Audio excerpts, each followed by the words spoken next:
Un saludo muy cordial, mis hermanos y hermanas. Tenemos ahora otro día de estudio intensivo. Tenemos mucho todavía que cubrir de este sílabo sobre Mateo 24 y 25. Antes de comenzar, queremos hacer lo que hacemos todos los días antes de comenzar nuestro estudio. Y es orar para que Dios bendiga nuestro estudio durante el curso del día. Así que vamos a inclinar nuestros rostros y vamos a orar a nuestro Dios. Padre Celestial, venimos ante tu trono agradeciéndote por la vida que nos das este día. Gracias, Señor, por todas las abundantes bendiciones que tú derramas sobre nosotros. Cosas que a veces tomamos por sentado, pero que son bendiciones de tu mano. Pedimos, Señor, que tú nos acompañes durante el curso de este día. Te pedimos que ilumines nuestras mentes, abras nuestros corazones y nos capacites para compartir el mensaje para este tiempo. Gracias, Padre, por escuchar nuestra plegaria, porque te lo imploramos en el nombre precioso de Cristo, nuestro Salvador. Amén. Quiero mencionarles al comenzar nuestro estudio de hoy, que no vamos a estudiar el capítulo número 5 del sílabo y tampoco vamos a estudiar el capítulo número 7 del sílabo.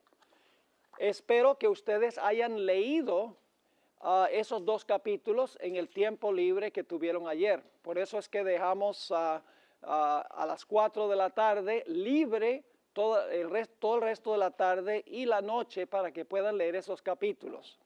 Ahora, nada más para darles un poquito de marco en cuanto a esos capítulos.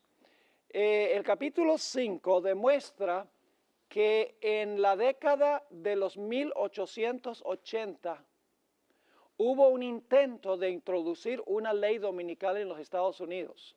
Y ustedes notarán varias características allí de ese movimiento, lo que decían los ministros, las organizaciones que se unieron, etcétera. Muy parecido al panorama que presenta el espíritu de profecía. Y luego en el capítulo 7, que no vamos a estudiar lamentablemente, los que van a ver esta presentación en DVD o por televisión o están viendo por live streaming, les recomiendo que consigan el sílabo porque es indispensable para entender todo lo que estamos estudiando en esta clase. Pero el capítulo 7, que se titula El retorno de las águilas, demuestra que algo muy parecido sucedió en los años 1980, 1990 y aún hasta principios de la década de los 2000. Hubo un movimiento religioso muy parecido al que ocurrió en los años 1880, queriendo unir la iglesia con el Estado, cambiar la constitución para introducir oficialmente el cristianismo como la religión oficial de los Estados Unidos. Es decir, el panorama que presenta la hermana White no es un panorama imaginario, porque se ha demostrado ya en la década de los 1880 y también en la década de 1980, 1990 y principios del año 2000, que eso es precisamente lo que quieren los líderes religiosos en los Estados Unidos. Ahora, lo que quiero que estudiemos en esta mañana es la lección número 6. Vamos a estudiar esta lección a la luz del capítulo 5 y el capítulo 7, que no vamos a estudiar porque son capítulos que tratan aspectos históricos. Pero quiero cubrir el capítulo 6 porque ahí la hermana White presenta el panorama de cómo se va a introducir en los Estados Unidos al final de la historia la ley dominical. Es un capítulo que se basa en la perspectiva que presenta el espíritu de profecía sobre eventos finales. Pero, como les menciono, ya la década de 1880 y las décadas de 1980, 1990 y el año 2000 demuestra que lo que mencionó la hermana White es precisamente lo que va a ocurrir, porque ya se ha visto parcialmente cumplirse eso. Ahora vamos entonces a la lección número 6 que se encuentra en la página 63 de nuestro sílabo. Vamos a repasar brevemente lo que nosotros estudiamos ayer. Nos dimos cuenta que en Mateo el capítulo 24, vinieron las águilas de Roma en el estandarte cuando los cristianos en la ciudad vieron la señal que hicieron, huyeron y luego entonces vino un periodo de tribulación para ellos. Nos dimos cuenta que el paralelo de eso que traza el espíritu de profecía es que la nación que tiene un águila como su emblema y que tiene un sol en su sello oficial va a imponer ya no la adoración al sol, sino la adoración en el día del sol. Esa nación es los Estados Unidos de América. Y esto no es una conjetura porque ya esto ha sucedido una vez, como les mencioné, y luego sucedió otra vez en tiempos recientes. Ahora, no voy a tratar el subtítulo ¿Por qué no se impuso la ley dominical en 1888? Ustedes pueden leer esa sección. Sencillamente voy a mencionar que hay dos razones por las cuales en 1888 finalmente no hubo una ley dominical. Aunque se llevó ante el Senado y se quería una ley dominical, no se materializó por dos razones. Número uno, porque la iglesia no estaba preparada. La ley dominical está vinculada con el derramamiento de la lluvia tardía y el fuerte clamor de Apocalipsis 18. La iglesia en ese tiempo no estaba preparada para eso. Es más, la iglesia rechazó el mensaje de 1888. Así que Dios no pudo cumplir todas las profecías como nosotros conocemos como adventistas. La segunda razón es que el mundo tampoco estaba preparado. El evangelio no se había predicado a todo el mundo. Los eventos del mundo no se prestaban para el cumplimiento de la profecía de la ley dominical en la década de los 1880. Lo que quiero hacer ahora es ir al pie de la página 64 y vamos a mirar el panorama profético del espíritu de profecía de cómo se va a implementar en los Estados Unidos la ley dominical. Y recuerden, ustedes van a notar, si leyeron esos dos capítulos, el 5 y el 7, inmediatamente se van a dar cuenta que lo que voy a mencionar ya ha sucedido antes en los Estados Unidos. Así que no es nada nuevo. Y va a suceder otra vez. Y yo creo que la próxima vez que se esté presionando por una ley dominical, ya no se va a suspender el intento. Creo que ya se va a implementar la ley dominical que dos veces anteriormente no se materializó. Así que vamos a ir por este material. En primer lugar, tenemos un resumen del panorama que presenta la hermana White. Y luego vamos a especificar leyendo algunas citas del espíritu de profecía. Vamos a seguir el material como lo encontramos en el sílabo. Según el espíritu de profecía, el gobierno de los Estados Unidos va a ser una imagen del papado al unir la iglesia con el Estado. Ustedes saben lo que es la imagen de la bestia, ¿verdad? La bestia es el papado. Una imagen de la bestia significaría una representación parecida a la iglesia romana. Ahora, ¿qué caracteriza al papado? Hay muchas cosas que ha hecho el papado, muchas características, pero hay una característica fundamental del papado y es que une la iglesia con el Estado. Es una iglesia y un Estado.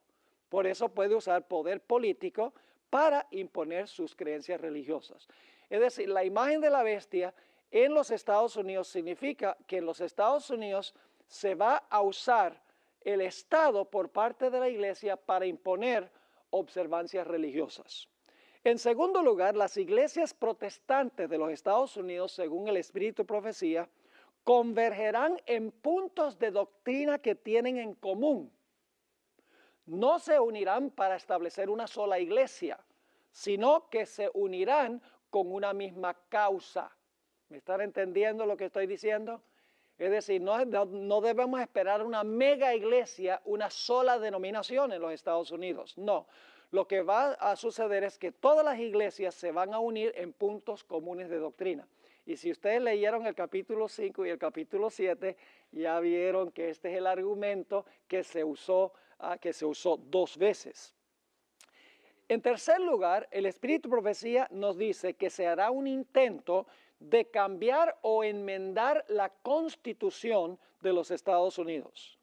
lo que hoy se consideraría inconstitucional, que es una ley dominical y una ley antisabática, se declarará constitucional. Es decir, leyes inconstitucionales, la Corte Suprema las va a declarar constitucionales.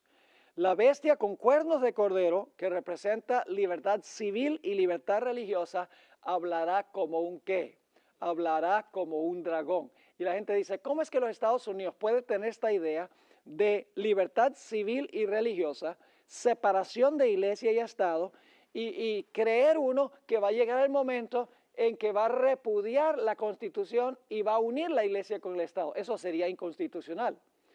Pero en Apocalipsis 13 tenemos la contradicción. Es una bestia que tiene cuernos como de cordero, pero habla como un dragón al mismo tiempo. Es decir, la bestia de la tierra tiene las dos características, mientras que profesa una cosa, en realidad en la práctica hace otra. Otro punto, en la parte de arriba de la página 65, el Espíritu de Profecía nos dice que por no guardar el domingo como día de reposo, el remanente será culpado por los problemas que existen en el mundo natural, en el mundo social y en el mundo religioso. Se repetirá lo que ocurrió en los días de Elías. ¿Recuerdan en los días de Elías, cuando Elías vino a Acab y Acab le dijo, ¿eres tú el que alborotas a Israel? Estaban buscando a Elías, culpándolo, diciendo, si podemos deshacernos de él, todo estará bien, regresará la prosperidad. Sucederá también lo que hizo Nerón con los cristianos, cuando dijo que el declive del imperio se debía a los cristianos que estaban en el imperio. Entre 1864 y 1888, que fue la primera vez que procuraron implementar una ley dominical, la intranquilidad social que existía era por causa de la guerra civil. Ustedes saben que una guerra civil que desbarató en gran medida los Estados Unidos, dividió el norte del sur, murieron centenares de miles de ciudadanos de los Estados Unidos en esta guerra civil, y eso en realidad fue la turbulencia que existió en ese tiempo. Luego encontramos que el Espíritu de Profecía dice que los legisladores de los Estados Unidos, a fin de ganar el favor del pueblo, van a apoyar una ley dominical. Es decir, que los legisladores no van a estar de acuerdo en su corazón con la ley dominical, por lo menos muchos no van a estar de acuerdo. Pero por la presión del pueblo, los ministros mayormente sobre el pueblo, ellos van a acceder a una ley dominical por no perder su puesto político. Se va a repetir lo que sucedió con Poncio Pilato. Yo tengo una presentación sobre los eventos finales de Jesús y demuestro cómo en los días de Jesús se unió la iglesia con el poder civil. La iglesia apóstata judía apeló al gobierno romano para crucificar al Señor Jesucristo. Y Pilato 4 veces públicamente dijo, este hombre es inocente, este hombre no tiene ninguna culpa. Y sin embargo Pilato lo condenó. El líder político instigado por la iglesia condenó a Jesús por no perder su puesto político. Dijo, el pueblo le dijo, si tú no condenas a este hombre, no eres amigo de César. Es decir, te vamos a acusar con César y César te va a quitar de tu puesto político. Es interesante estudiar los eventos finales a la luz de los eventos finales de Jesús. Se va a repetir al pie de la letra lo que pasó con Jesús, con su pueblo también.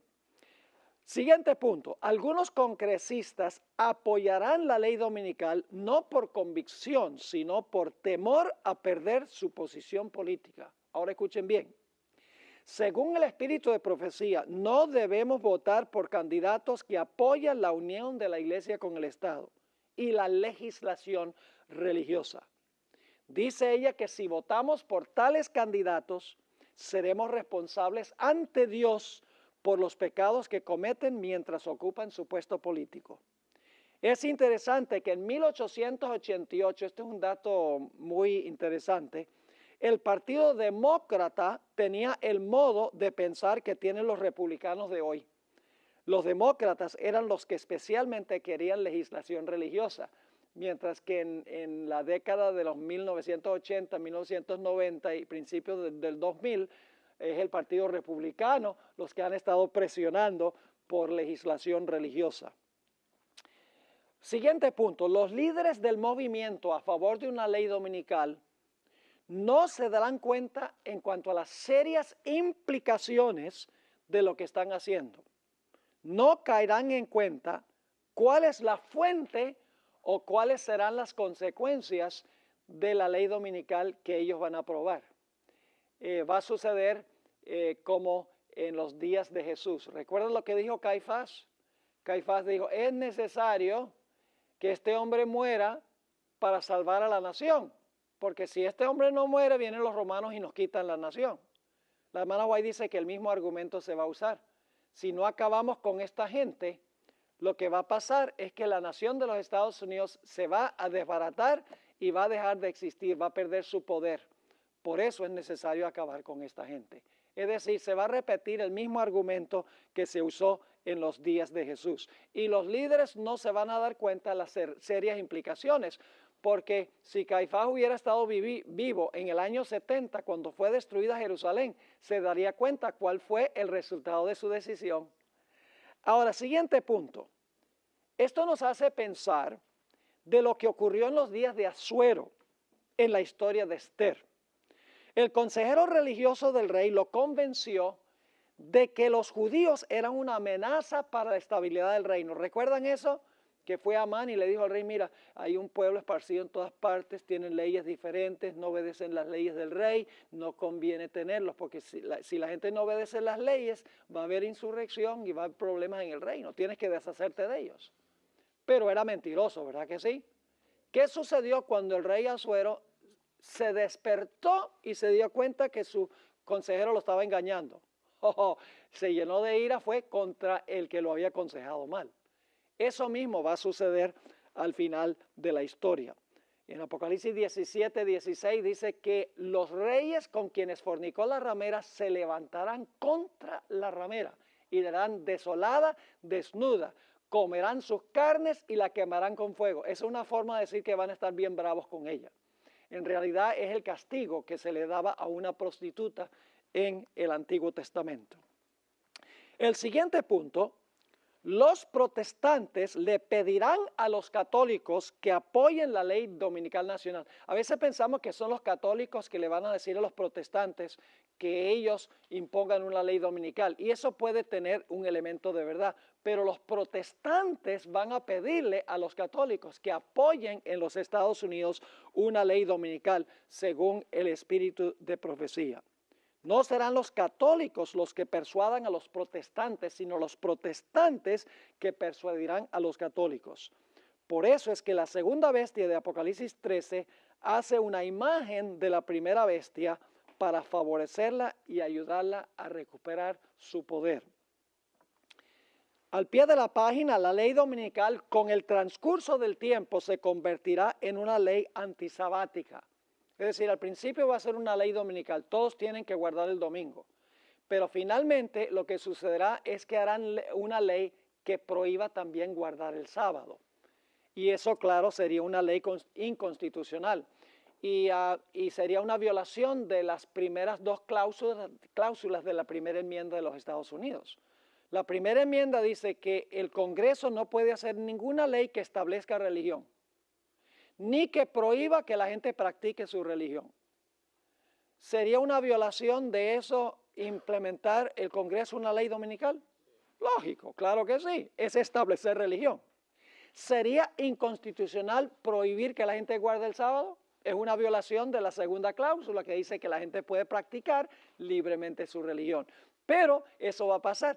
Es decir, los Estados Unidos va a contradecir lo que está en la Constitución en la práctica. Tiene dos cuernos como cordero, pero va a terminar hablando como ¿qué? Como un dragón.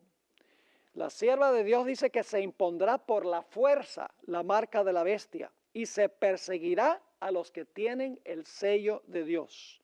Es decir, no solo se exigirá la observancia del domingo, sino que se prohibirá la observancia del sábado. Así, se pisotearán las primeras dos enmiendas, dos cláusulas de la primera enmienda a la Constitución de los Estados Unidos. Y saben, hay dos historias bíblicas que ilustran esto muy bien. Las primeras dos cláusulas de la primera enmienda a la Constitución. Esas historias están en Daniel 3 y Daniel 6. Yo pregunto, cuando Nabucodonosor levantó una imagen y mandó a todos a adorar a la imagen, ¿estaba estableciendo el rey una observancia religiosa? ¿Cómo no? ¿Sería esa una violación de la primera cláusula de la primera enmienda? ¿Hacer una ley que establezca religión? ¿Cómo no? ¿Cuál fue el resultado de que el poder civil implementara esa ley de adoración? Persecución. Ahora, en Daniel 6 tenemos el otro lado de la moneda. En Daniel 6 el rey no está estableciendo religión, sino que está prohibiendo que la gente practique su religión. Dice, no se puede hacer una petición a ninguna persona dentro de 30 días, sino al rey. Es decir, se está prohibiendo que Daniel ore a su Dios. ¿Y qué sucedió como resultado de esa ley? Nuevamente, ¿qué cosa? Persecución. Es decir, cuando se viola la primera o segunda cláusula de la Constitución de los Estados Unidos, el resultado inevitable es la persecución. Estamos en la página 66. Se usarán métodos solapados y artificiosos para implementar una ley dominical. Siguiente punto. Se vincularán buenas causas con la legislación en favor de una ley dominical. Es decir, con la ley dominical va a haber buenas causas. En la década de los 1880, la ley dominical se vinculó muy estrechamente con la obra de temperancia. Dos grupos que abogaron más fuertemente en favor de una ley dominical fueron la Unión de Mujeres en favor de la temperancia y el tercer partido prohibicionista, es decir, para prohibir el licor. Al final de la historia, tal vez las causas sean otras, como el matrimonio gay, como el aborto, la pobreza, el cambio climático y la familia. Pero el principio será el mismo. Buenas causas vinculadas con una ley dominical. Y la hermana White dice que no podemos apoyar las causas por las cuales abogan ellos, a pesar de que son buenas, porque están abogando junto con las causas buenas, están abogando por una ley dominical. ¿Está claro ese punto? Eso va a suceder. Y por lo tanto van a decir, como los adventistas no van a poder apoyar una ley, digamos, en cuanto al cambio climático o una ley en cuanto al aborto, porque va vinculada con una ley dominical, van a decir, ve, la iglesia adventista está a favor del aborto y la iglesia adventista no cree en el cambio climático y la iglesia adventista no está a favor de ayudar a los pobres. Se van a usar todos esos argumentos porque no podemos apoyar las buenas causas que están vinculadas al mismo tiempo con una mala causa. Habrá también un deseo de introducir un currículo religioso en las escuelas públicas, dice el Espíritu Profecía. No pareciera hoy posible eso, pero ella dice que va a ocurrir. Se introducirá la idea de que los Estados Unidos debe ser una teocracia. Los ministros se autoproclamarán la conciencia de la nación y le dictarán a los legisladores lo que deben hacer en asuntos religiosos. Y hoy en día no pareciera que eso fuera posible, pero escuchen bien, una serie de desastres en los Estados Unidos, un colapso económico, desastres naturales, no uno aquí, uno allá, sino uno después de otro, ataques terroristas, todo sucediendo al mismo tiempo. Hermanos y hermanas, la gente se vuelve muy religiosa. Y los ministros van a decir, esto está pasando porque nos hemos extraviado de Dios. Hay que regresar a Dios. El Papa Francisco I lo está diciendo, que la razón por la cual están pasando estas cosas en el mundo es porque la gente se ha extraviado de Dios y necesita regresar otra vez a Dios asistiendo a la misa los domingos. Es más, yo creo que mencioné esto, Francisco I ha vinculado las tres causas por las cuales él aboga. Él aboga por la integridad familiar, aboga por el asunto del problema del cambio climático y aboga también por acabar con la pobreza en el mundo. Él ha vinculado esas tres causas con el domingo. Él ha dicho, El cambio climático se debe al abuso del medio ambiente.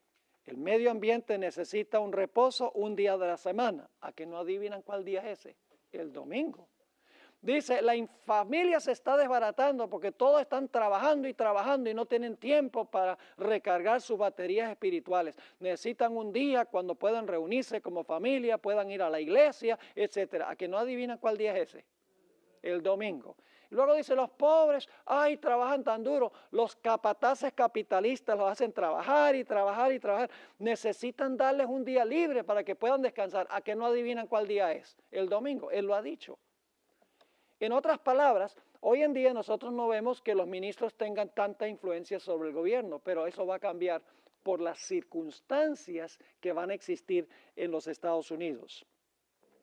Como en los días de Nehemías, cuando funcionaba la teocracia judía, habrá un sábado nacional que se hará cumplir por ley. El reconstruccionismo, no podemos hablar de eso detenidamente, quiere que los Estados Unidos haya una iglesia unida con el Estado como existía en la época colonial de los Estados Unidos. Recuerdan que en la época de la colonia, antes de que se ratificara la Constitución de los Estados Unidos, ellos tenían leyes dominicales en todas las colonias. La gente tenía que asistir a la iglesia los domingos. Es más, la gente le pagaba los diezmos al gobierno y el gobierno le pagaba a los ministros. Y cualquier persona que no pertenecía a la iglesia establecida de la colonia, que era la iglesia de los puritanos, la iglesia anglicana, no podía ocupar ningún puesto político. Solamente los que pertenecían a la iglesia podían tener un puesto político. Es decir, había una teocracia donde la iglesia y el Estado estaban unidos. El espíritu de profecía dice que eso va a pasar de nuevo. Sigue diciendo la hermana White, eventualmente todo el mundo seguirá en los pasos de los Estados Unidos y hará cumplir una ley dominical internacional. Es decir, la ley dominical nacional se volverá una ley dominical internacional. Apocalipsis 13:3 dice que todo el mundo se maravilló en pos de la bestia. Esto parece imposible ahora con los musulmanes, los budistas y los hindúes, pero sucederá.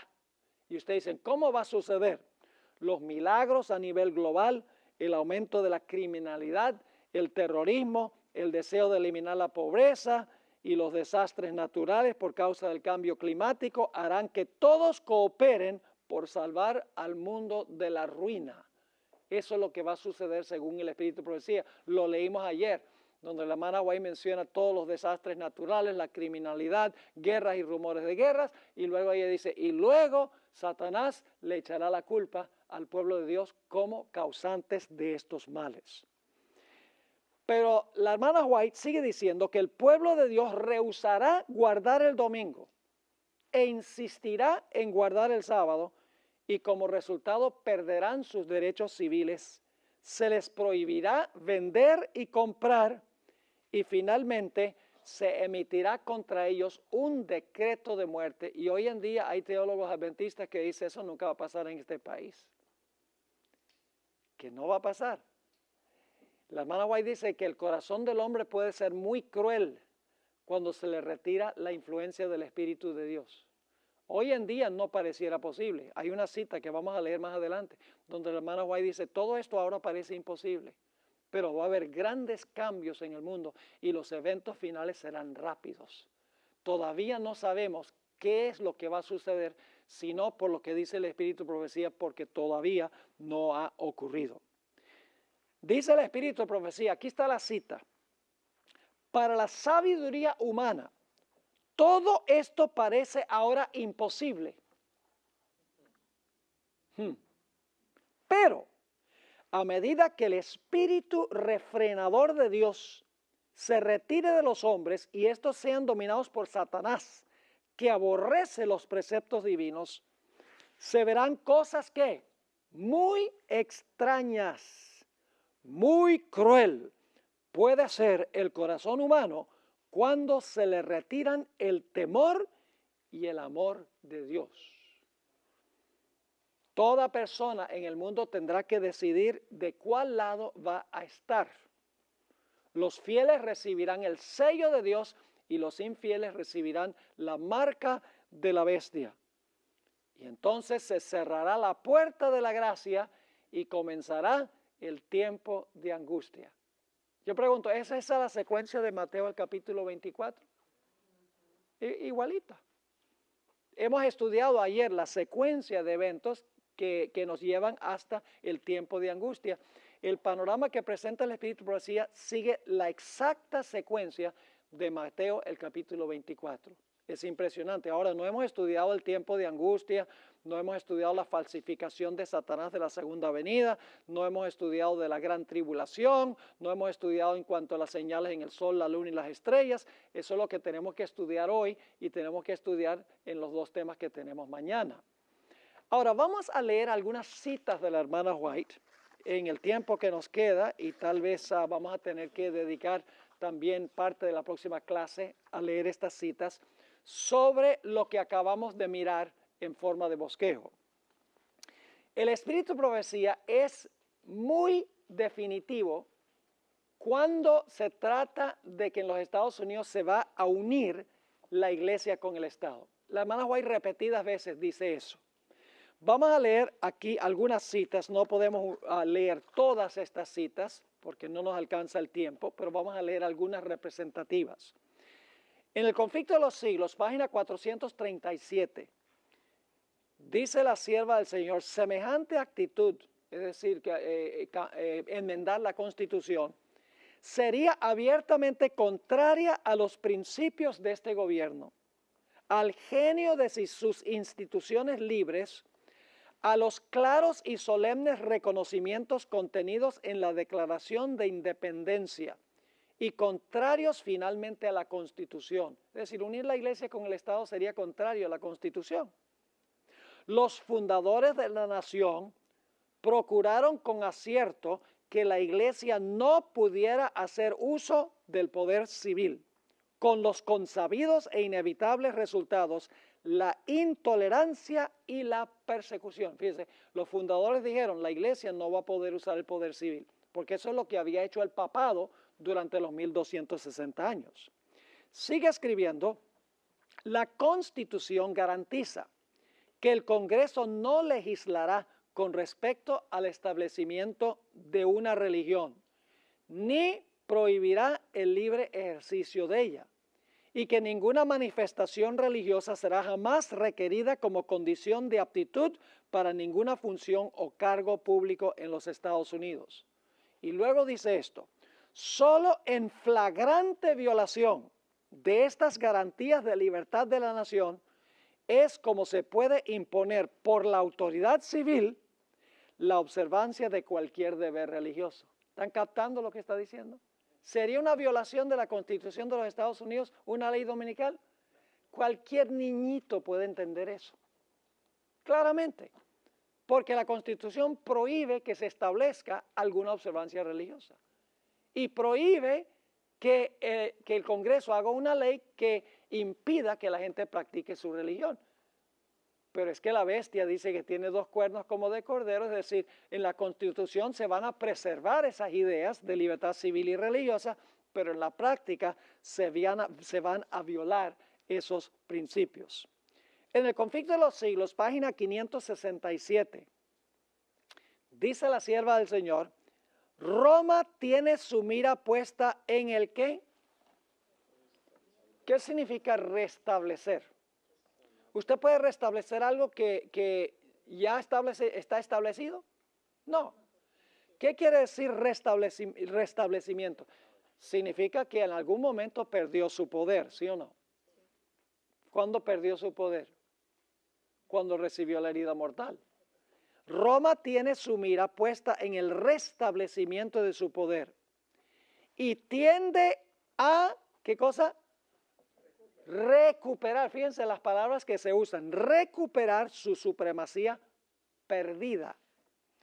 Establezcase en los Estados Unidos el principio de que la iglesia puede emplear o dirigir el poder del Estado, que las leyes civiles pueden hacer obligatorias las observancias religiosas.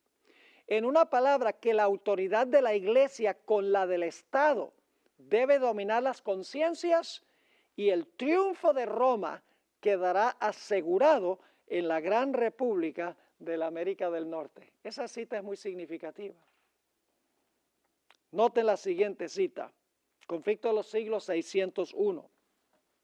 Una vez que el sábado llegue a ser el punto especial de controversia en toda la cristiandad y las autoridades religiosas y civiles ahí está otra vez la idea, se unan para imponer la observancia del domingo, la negativa persistente por parte de una pequeña minoría de ceder a la exigencia popular la convertirá en un objeto de execración universal.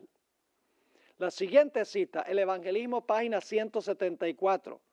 Cuando las iglesias protestantes se unan con el poder secular para sostener una falsa religión, a la cual se opusieron sus antepasados, soportando la más terrible persecución, entonces el día de descanso papal será hecho obligatorio por la autoridad combinada de la Iglesia y el Estado. Habrá una apostasía nacional que determinará tan solo la ruina nacional.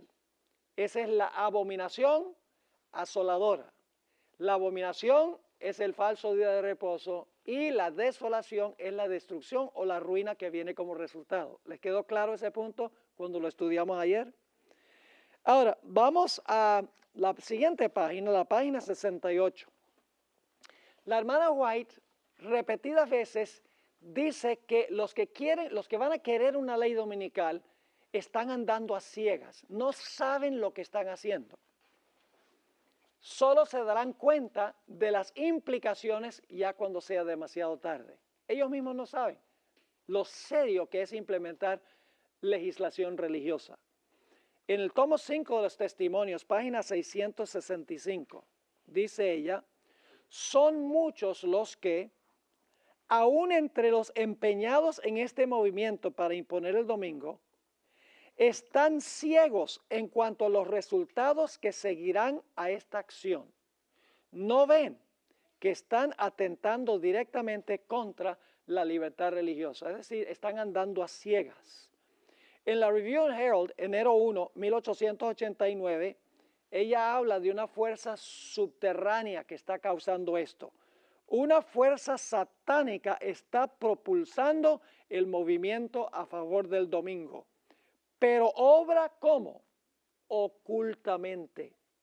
Aún los hombres que están activos en esta obra están ¿qué?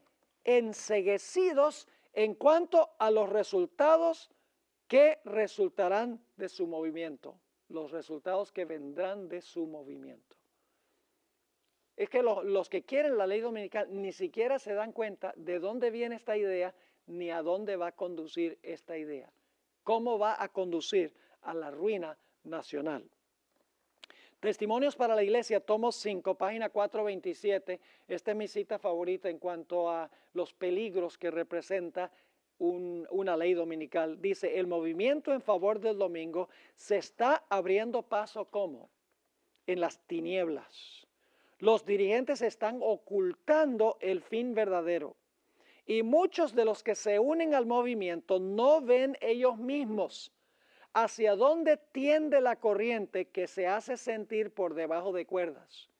Los fines que profesan son benignos y aparentemente cristianos, pero cuando hablen se revelará el espíritu del dragón. Es decir, este movimiento se está realizando ¿cómo? Se está realizando por subterfugio, por debajo de cuerdas. Los mismos individuos que quieren esta ley dominical no entienden las implicaciones de lo que ellos quieren. Ahora, quiero que noten que los protestantes le darán la mano al papado. A veces pensamos que el papado es el que va a insistir en unirse con los protestantes. No. Los protestantes son los que van a tender la mano para querer unirse con el poder papal. Noten lo que dice en Eventos de los Últimos Días, página 132. Los protestantes volcarán toda su influencia y su poder del lado del papado, mediante un decreto nacional que imponga el falso día de reposo, ¿qué van a hacer los protestantes? ¿Darán qué? Vida y vigor. ¿Por qué tendrían que darle vida y vigor? Porque tiene una herida mortal, ¿verdad? Dice, le darán vida y vigor ¿a qué? A la corrompida fe de Roma. Y ahora noten la siguiente palabra, ¿qué?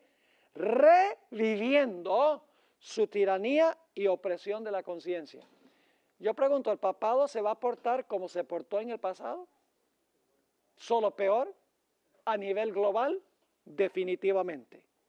Noten la siguiente cita que se encuentra en Conflicto de los Siglos, página 554. Esta cita es muy reveladora. Los protestantes se han entremetido con el papado. Eso se podría decir hoy. Yo creo que ustedes saben lo que sucedió con Tony Palmer. ¿Recuerdan el evento de Tony Palmer en este congreso? Después que Tony Palmer trajo ese video que tomó con su iPhone a esa convención pentecostal, un líder protestante tras otro viajaron a Roma para encontrarse con el Papa y mostraron gran admiración por el catolicismo romano. Entre esos estaba Rick Warren. ¿Saben quién es Rick Warren? El que escribió La vida con propósito y La iglesia con propósito. La vida con propósito ha vendido más de 50 millones de ejemplares. Se usa inclusive en muchas iglesias adventistas. Muy leído en todo el mundo cristiano. Fue Joel Osteen. ¿Ustedes saben quién es Joel Osteen? Llena un coliseo en Houston, 4 cultos los domingos, completamente repleto, más de 25,000 personas reunidas allí. James Robinson, un evangelista de la televisión, entre otros, fueron allá al Vaticano y cuando los trataron allá bien y pudieron ver todos los lugares internos del Vaticano, no tenían sino cosas maravillosas que decir en cuanto a la Iglesia Católica. Así que aquí dice, los protestantes se han entremetido con el papado y lo han patrocinado, han hecho transigencias y concesiones que sorprenden a los mismos papistas y les resultan incomprensibles. Es decir, el papado dice, esto es demasiado bueno para creerlo. Que los protestantes nos estén extendiendo la mano. Se les ha olvidado cómo nos portamos nosotros en el pasado. Sigue diciendo la sierva del Señor. Los hombres cierran los ojos ante el verdadero carácter del romanismo, ante los peligros que hay que temer de su supremacía. Hay necesidad de despertar al pueblo para hacerle rechazar los avances de este enemigo. ¿Qué clase de enemigo es? De este enemigo peligrosísimo de la libertad civil y religiosa. ¿Ustedes creen que el papado todavía es peligroso para la libertad civil y religiosa? Hoy en día da otra cara. Y la gente dice, no, este sistema ha cambiado.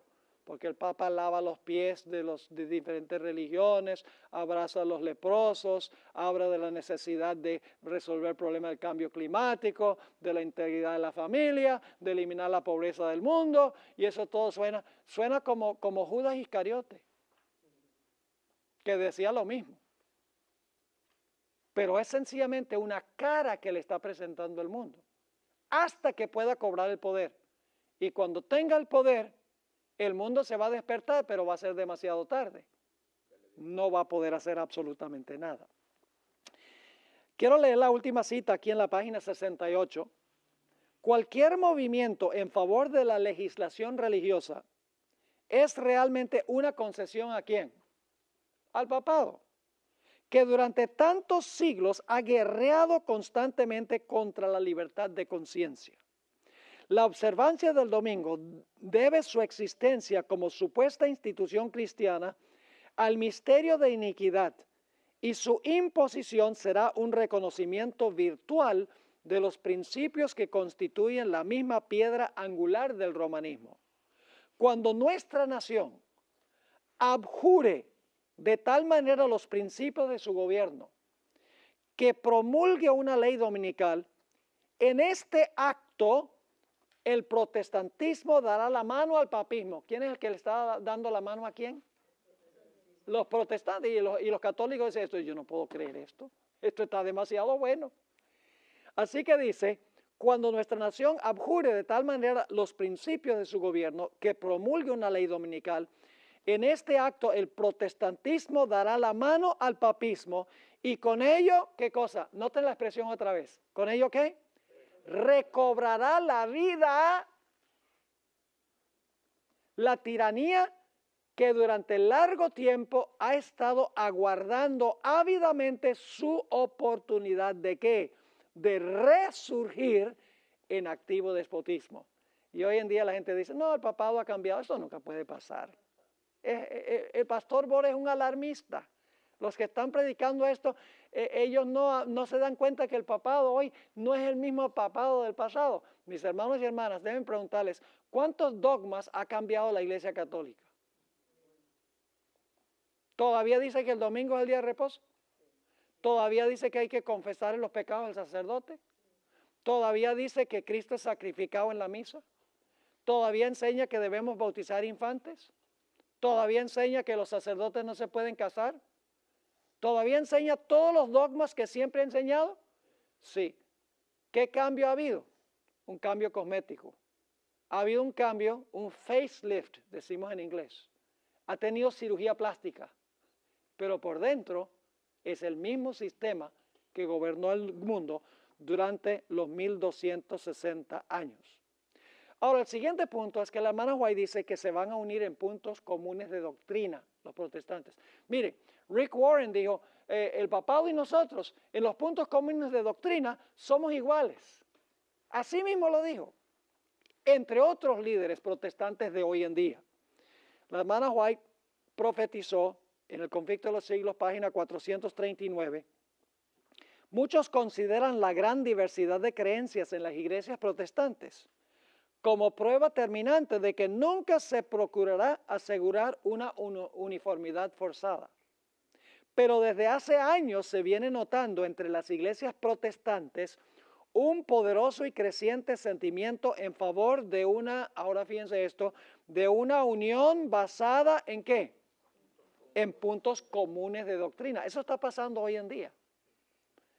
Para asegurar tal unión, debe necesariamente evitarse toda discusión de asuntos en los cuales todos no están de acuerdo, por importantes que sean desde el punto de vista bíblico. Es decir, no hablemos sobre las doctrinas que nos distinguen, hablemos de lo que tenemos en común y unámonos.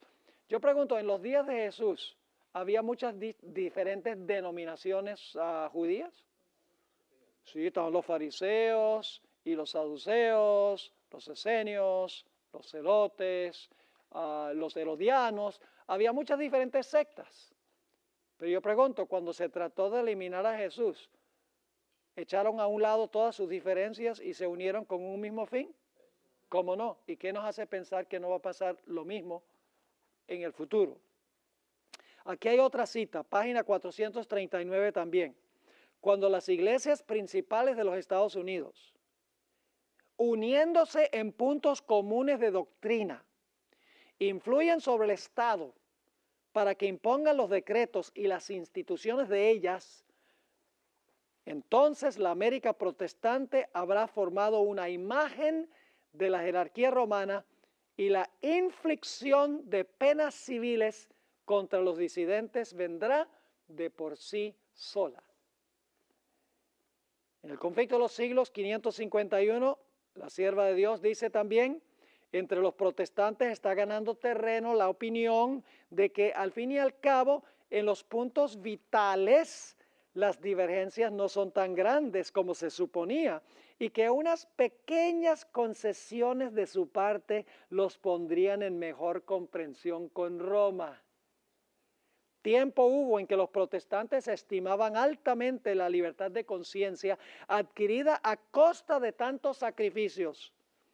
Enseñaban a sus hijos a tener en aborrecimiento al papado y sostenían que tratar de congeniar con Roma equivaldría a traicionar la causa de Dios. Pero cuán diferentes son los sentimientos expresados hoy. ¿Tiene razón la hermana Juan en lo que está diciendo?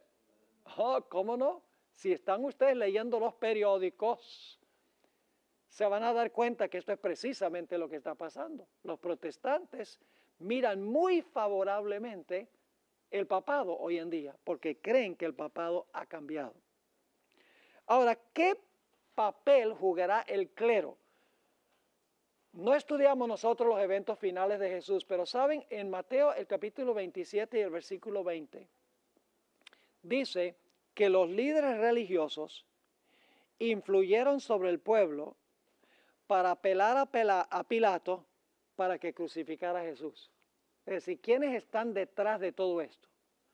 Los líderes espirituales, los ministros.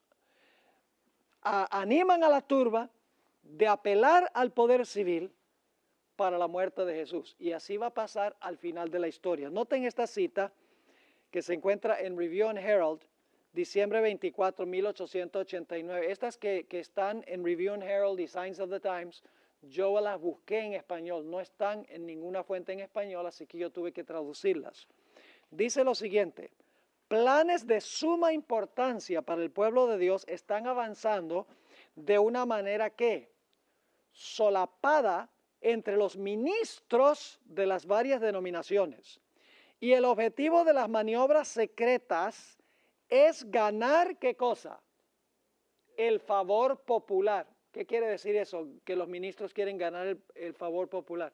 La gente, ¿verdad? Ganar el favor popular en pro de la santidad del domingo.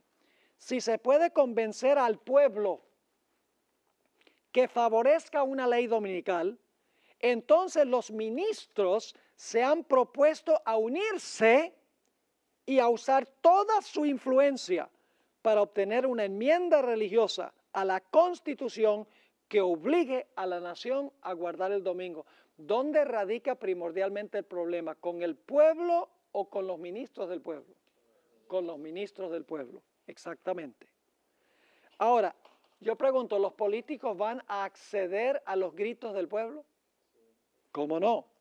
Noten esta cita que encontramos en el Conflicto de los Siglos, página 578. Los dignatarios de la Iglesia y del Estado se unirán para hacer que todos honren el domingo, y para ello apelarán al cohecho, a la persuasión o a la fuerza. La falta de autoridad divina se suplirá con ordenanzas abrumadoras. Y ahora yo me pregunto qué escribiría hoy. La corrupción política. Claro, eso no existe hoy en día, ¿verdad? Intensificado, hermanos y hermanas. La corrupción política está destruyendo el amor a la justicia y el respeto a la verdad. Y hasta en los Estados Unidos de la Libre América se verá a los representantes del pueblo y a los legisladores tratar de asegurarse, ¿qué cosa? El favor público. ¿Qué significa eso? Que van a tratar de ganar el favor público. Si la gente lo quiere, porque los ministros le dicen a sus iglesias que eso es lo que tienen que hacer, entonces los políticos van a decir, hay que hacer lo que el pueblo quiere, porque si no, no van a votar por nosotros.